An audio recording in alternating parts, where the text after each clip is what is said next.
Bueno, muy bien. Pues en esta clase vamos a trabajar o contribuir a dar una mejor noción de poesía, ¿no? O contribuir a dar elementos para poder definir mejor, ¿no es cierto?, qué cosa es la poesía, ¿no? ¿Qué es? ¿No? No necesariamente vamos a definirla, sino que vamos a dar elementos que contribuyan a una mejor comprensión del fenómeno poético. ¿En qué consiste, ¿no? Y cuál es su función, ¿no es cierto?, al interior del mundo de las letras y al interior de la sociedad en general, ¿no?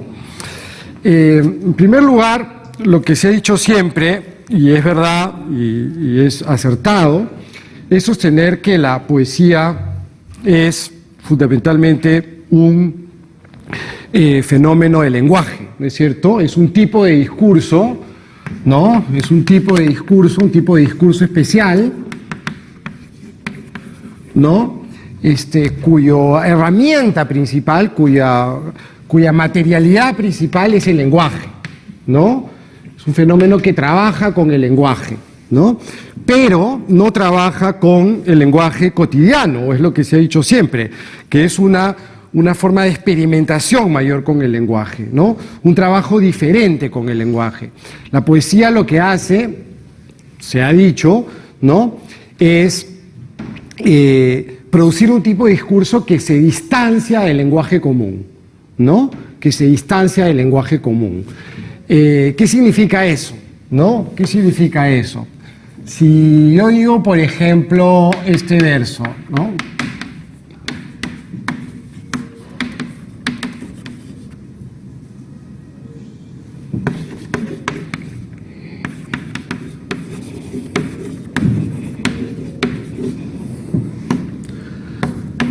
Por ejemplo, tenemos este verso de Luis Hernández, ¿no es cierto? El día se suicida arrojándose al mar. Nosotros nos damos cuenta que estamos ante un verso, que estamos ante un tipo de discurso diferente del discurso ordinario, de un tipo de discurso que dice las cosas de otra manera, ¿no? ¿Y por qué dice las cosas de otra manera? Bueno, ¿qué significa que, ¿no es cierto?, qué significa que la poesía se aleje del discurso ordinario?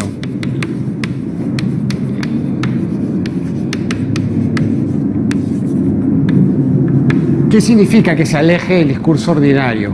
Significa que fundamentalmente la poesía es un uso especial del lenguaje, pero es un uso especial del lenguaje que está en función de la construcción de una imagen, ¿no? La poesía es una forma de utilizar el lenguaje, pero para construir imágenes visuales, ¿no? Lo que este verso hace con nosotros es producir una imagen visual. Vemos aquí algo. ¿Y qué cosa es lo que vemos? Bueno, pues no es tan difícil, ¿no es cierto? Lo que vemos es el atardecer, lo que vemos es el crepúsculo, lo que vemos es el final del día, lo que vemos es el horizonte, ¿no es cierto?, comiéndose al sol, ¿no?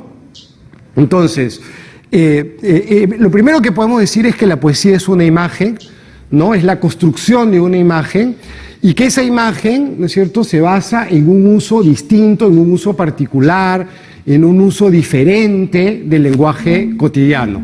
Ese uso diferente está marcado lingüísticamente en estos versos, en el conflicto, por ejemplo, entre el verbo y el sustantivo, ¿no es cierto? Es decir, aquí tenemos un tipo de verbo que no se usa, ¿no es cierto?, para este tipo de palabra. Estas dos palabras en el lenguaje común no suelen estar unidas, ¿no es cierto? Es decir, son los hombres los que se suicidan, nunca se suicidan los días, ¿no es cierto? Sin embargo, el poeta, ¿no es cierto?, ha decidido unirlos para efectivamente construir una imagen, ¿no?, que capture, ¿no?, algo del fenómeno que quiere describir, ¿no?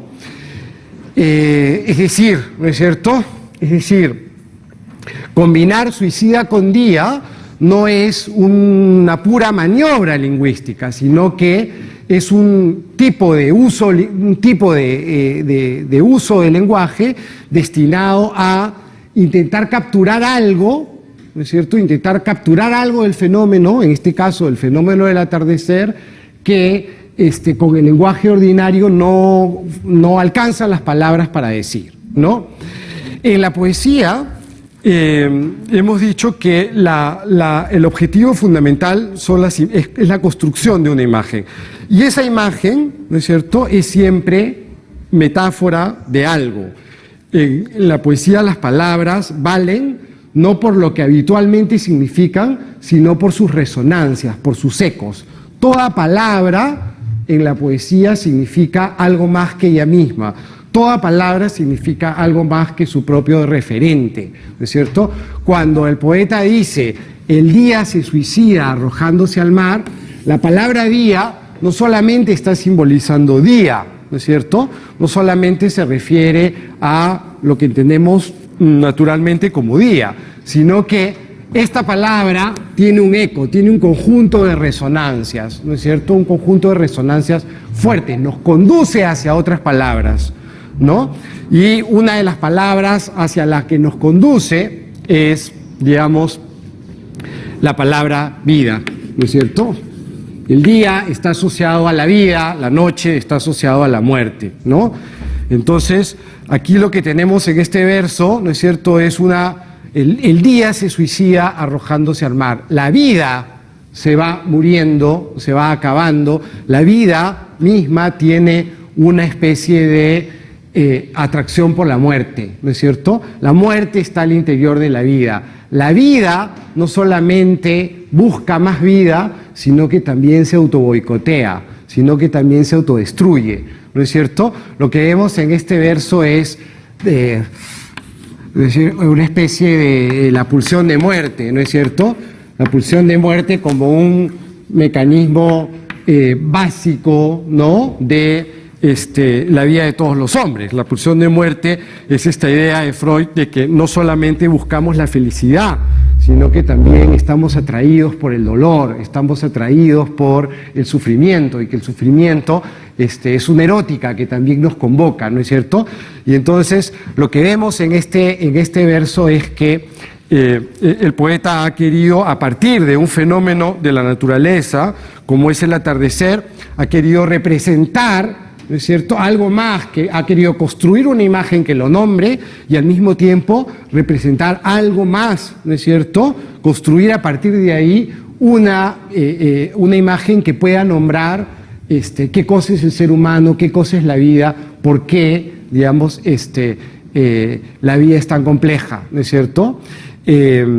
Bueno, entonces, lo primero que quería decir es efectivamente que la poesía es un tipo de discurso diferente del lenguaje ordinario, es un tipo de discurso fundamentalmente que apunta a la construcción de una imagen, ¿no?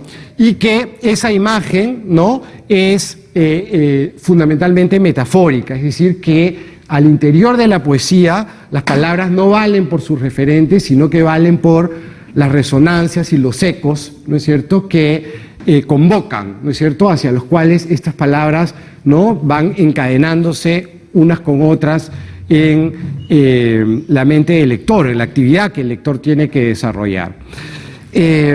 Eso, digamos, que es la definición más clásica y, por supuesto, acertada de poesía, ¿no?